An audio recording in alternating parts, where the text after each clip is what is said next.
Alright, we've got her in view now. Are you sure that's her? Yeah, she was tweeting for like 12 hours straight. Mello, hold the camera steady. Oh no. Is that you?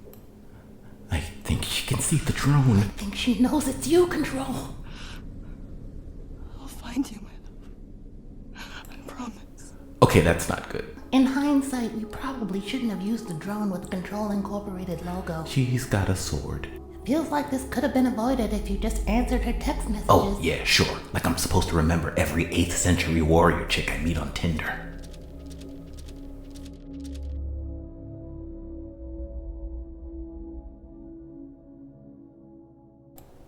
Greetings all, my name is Kontrol. I'm a professional artist, a huge fan of classic Marvel and DC comics, and really bad at drawing. The results are in, and they're conclusive. In fact, I took the liberty of having this made. Hopefully I won't need it before I'm finished recording this video. Hey, wait a minute. What do you mean the results are in? You couldn't pull the magic number 2 pencil out of the sacred stone or something? No. I found out from this guy. He told me. Oh, well, alright then. It was on the digital webbing art forums. I'm paraphrasing, but he said something like, "Your art is some of the worst on this board."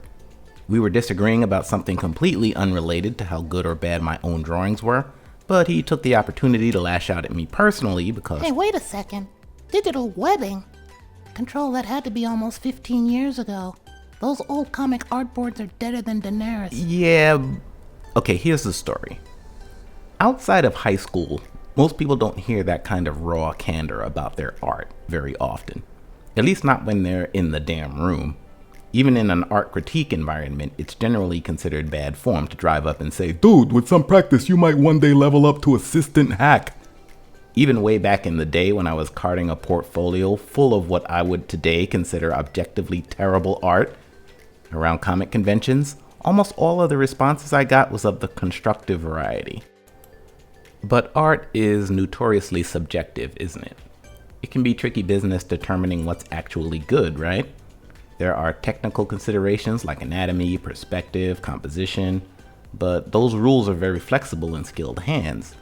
Many factors can be in play besides the image in front of you. How much experience does the artist have? Is the work copied from another artist? Were the lines created digitally or traced?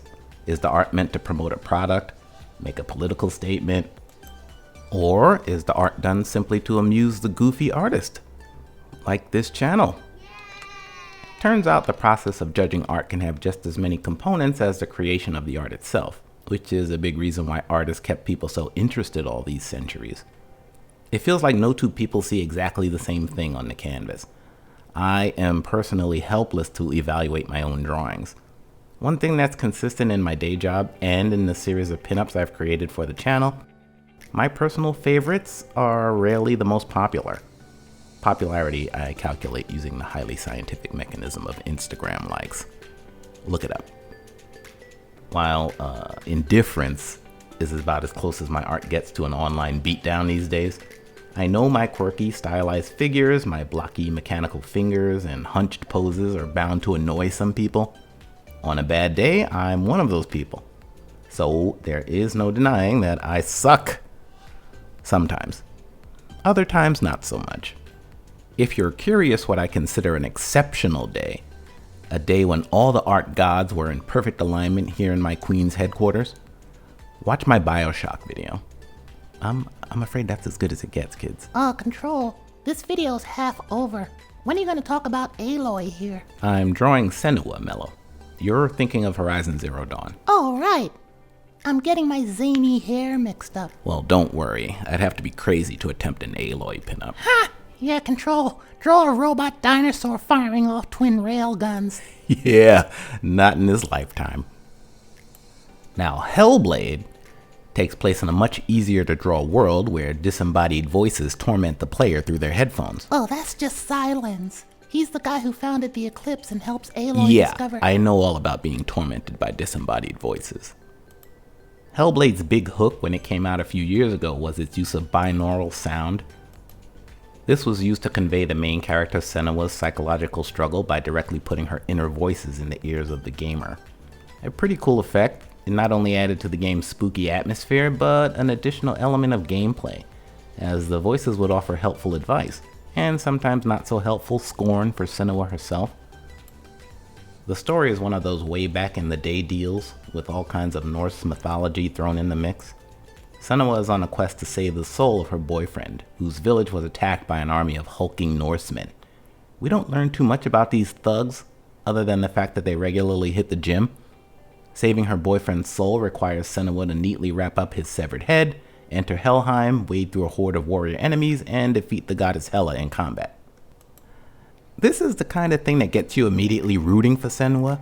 I mean, my ex-girlfriend would take my severed head and just chuck it in the crawl space with the rest of my remains. By the way, officers, if you're watching this, check the crawl space, will you? Now, I'm not going to spoil the story here. The game is short and fairly simple, but it's a bit of a mind bender and not very predictable. Even when it's over, you might not be entirely sure how much of it was real or not. One of the most interesting things about Hellblade is how small the development team was.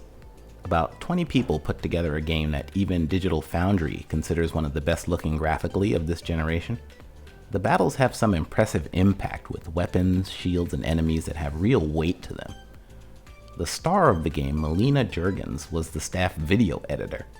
She was just standing in for motion capture sessions when it became clear she could ably pull off the acting in the final game, which begs the question, could an actress step in and do video editing in a pinch?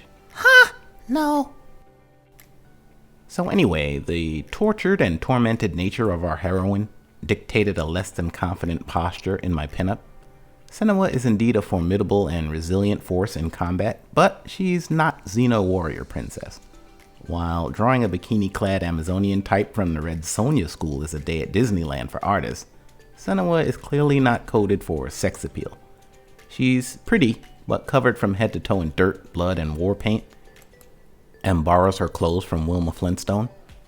In spite of all that, she still managed to come off cool, and if I didn't think so, we wouldn't be here. Speaking of which, thank you so much for being here. This is the part of the video where I ask you to hit that like button, unless you've hit it already, in which case don't hit it again. Subscribe for more in this gaming art series that I absolutely intend to continue for all eternity. If you have a favorite game or character we haven't covered yet, good news! Suggestions for upcoming projects are very welcome here. Destiny, Burning Mall, Dead Space, Ruby, Kingdom Hearts. They all have videos and completed artwork because they were requested, nay, demanded, in the comments section. It's an underrated resource, troops. Don't hold your breath waiting for that Horizon Zero Dawn video, though. That's gone a bit too far.